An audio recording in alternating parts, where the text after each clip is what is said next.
the U-boat was able to sneak up on its target without being seen. But when it came to merchant shipping, this unique quality of surprise presented a legal and diplomatic problem.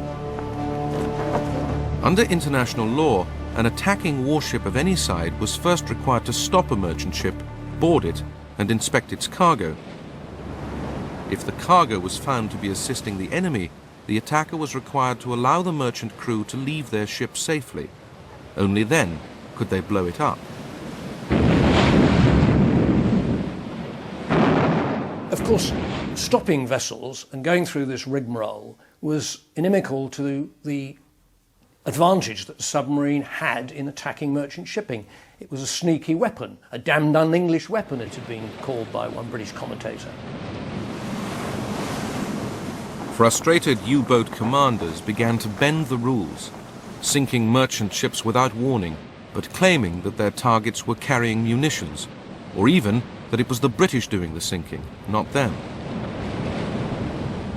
German propaganda films tried to convince the world that they were still sticking to the law, even towing merchant crews to safety.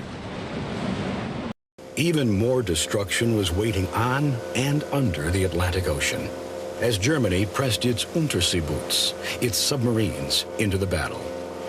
German submarines, U-boats, patrolled the Atlantic, firing torpedoes on merchant ships trying to deliver supplies to the Allies. It aroused the anger of Americans in particular because they felt that this was a violation of the principle of the freedom of the seas, long a cornerstone of United States foreign policy. Germany then launched a U-boat blockade in response to the British blockade along the German coast, which in theory prevented contraband, weapons, and military supplies from reaching Germany. But the British definition of contraband was wide-sweeping, including food and fertilizer for crops.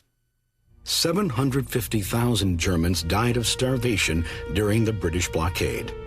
75,000 people lost their lives due to German submarine warfare. The blockades continued the pattern of war begun in the trenches. Everywhere, the fighting was inconclusive, while the new technologically advanced weapons made the lack of victories more devastating.